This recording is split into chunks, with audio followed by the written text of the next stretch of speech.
Yo, what's going on, guys? It's Houston Sports Step back into the video today, and today I'm going to be previewing the second round matchup between the Boston Celtics and the Cleveland Cavaliers in the semifinals. I believe this is going to be a great series that we're going to see right here between the Cleveland Cavaliers and the Boston Celtics. I don't understand why people are picking the Celtics as such favorites. I see the Celtics winning this series. But at the same time, I see people saying, oh, the Celtics are going to sweep the Cavs. The Celtics are going to get a gentleman's sweep and beat them in 5 games. I mean, this is a Cavaliers team who is a lot better than a Miami Heat team without Jimmy Butler and without Terry Rozier and without Jaime Haskins Jr. for 1 game. I mean, Miami, they took 1 game against Boston. They won 1 game against Boston without Jimmy Butler, Terry Rozier, 1 game without Jaime Haskins Jr. Well, Jaime Haskins Jr. did play that game, but they did win 1 game against Boston without Terry Rozier and Jimmy Butler. I mean, why can a fully healthy Cavaliers team compete with this Boston Celtics team, which I fully believe they will? They can and probably will. I don't see the Cavs losing this series in 5 games. I'm just gonna go right off and tell you I have the Boston Celtics winning this series, which I think a lot of people do. But the Cavaliers are a good team, and I don't see them going down without a fight. Donovan Mitchell wants to win. I think Boston wins in this series. They win this series 6 or 7 games at least. I don't see this series ending in 5 or 4 games. I don't know why people think that would happen, because the Celtics are, number one, they haven't been great at home, or at least in this postseason, they haven't been great at home, as good as they should be at least. And Cleveland also, we're going to talk about when they go home, they're a great home team, and they've played great at home in the postseason so far. Donovan Mitchell's playing great. I don't know why people are saying Boston's going to win this series in 4 or 5 games. I'm going to go over the injury report. I'm going to go over the schedule in this series. I'm going to go over my predictions, game-by-game predictions, and what I think each team needs to do to win this series. So, to start off with the schedule, Game 1 is tonight, May 7th, at 6 o'clock on TNT in Boston. Game 2 is Thursday, May 9th on ESPN at 6 o'clock again. And then 7:30 in Cleveland on Saturday on ABC. And then on Monday is Game 4 in Cleveland, where it will be at 6 o'clock on TNT.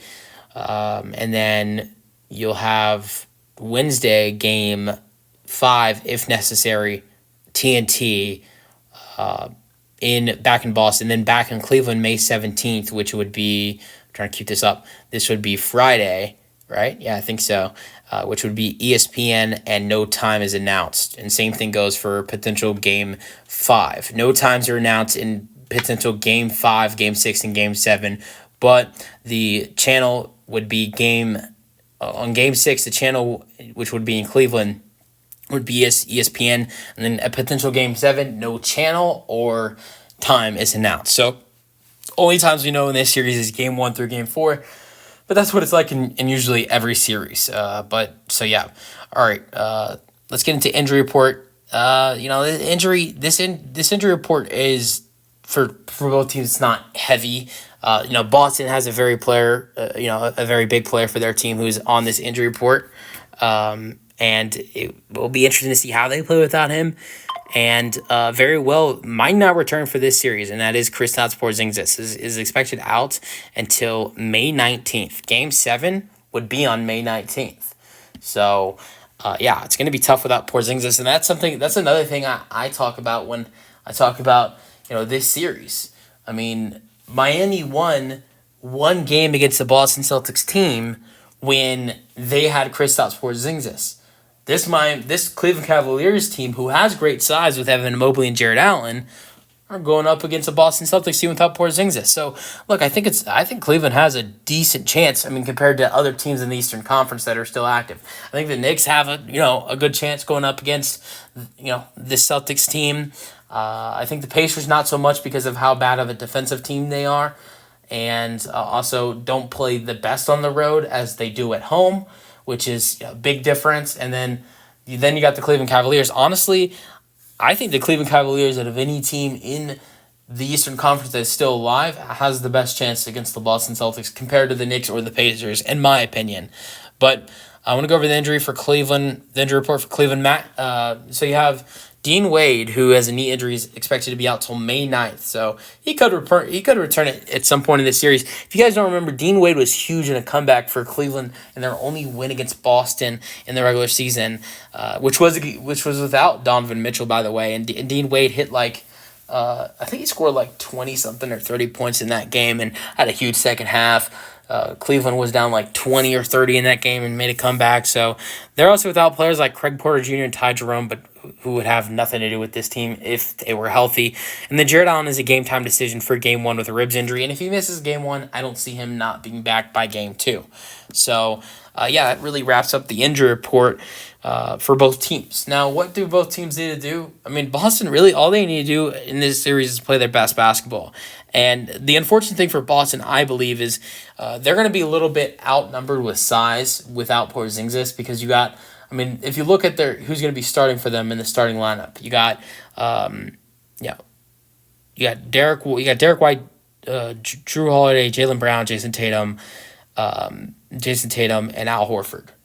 So Jason Tatum and Al Horford have to go up against guys like Evan Mobley and Jared Allen. And I think Jared Allen outsizes Al Horford, although Al Horford is a really good defender, and Evan Mobley does the same thing with Tatum. So I think the size I think Cleveland outsizes Boston in this series when it comes to the big men. But at the same time, Boston's great defensively. You got Al Horford and Drew Holiday, who are really good defenders. Jaylen Brown's a good defender as well. But Donovan Mitchell's been playing great basketball as well. How do you deal with him? How do you deal with his scoring, which was crazy at the end of the last two games of Game 6 and Game 7 of that series? He scored 89 points in the last two games against the Magic. You have other really nice scorers in this, on this Cleveland Cavaliers team, like Darius Garland, who's a great facilitator as well. A guy who killed you last year in the postseason, had a great Eastern Conference Finals against you. Max Strus for the Cavaliers, who was on the Heat last year. So this is a good Cavaliers team. I think they will give Boston some trouble. I don't see them winning this series, but I think if anybody's going to give them some serious trouble, I believe it's this Cleveland Cavaliers team. So I'm going to go over game-by-game predictions. I have Boston winning Game 1 tonight. I'm going Cleveland to get a Game 2 win. I think Cleveland's a really good team when playing. So I'm going to get to that when they play at home. But Boston did have their road struggles, and I could see Cleveland stealing a Game 2 win. So I'm going Cleveland to win Game 2. Then getting back to Cleveland, I'm going to have Cleveland taking a series lead. I have Cleveland winning Game 3, but I have Boston winning Game 4 and Game 5. And when a Game 5 winner, when it's tied 2-2 in a game, and the Game 5 winner goes up 3-2, 81% of the time, that Game 5 winner wins the series. So then going back to Cleveland, even though Cleveland is great at home, I have Boston winning Game 6. So I think Cleveland, I'm strong in Cleveland to win 2 games in a row against this Boston Celtics team in Game 2 and Game 3. But at the same time, I think if Cleveland goes up 2-1, I think Boston would win 3 games in a row and win this series in 6. But let me know your thoughts on the series in the comment section, and peace out.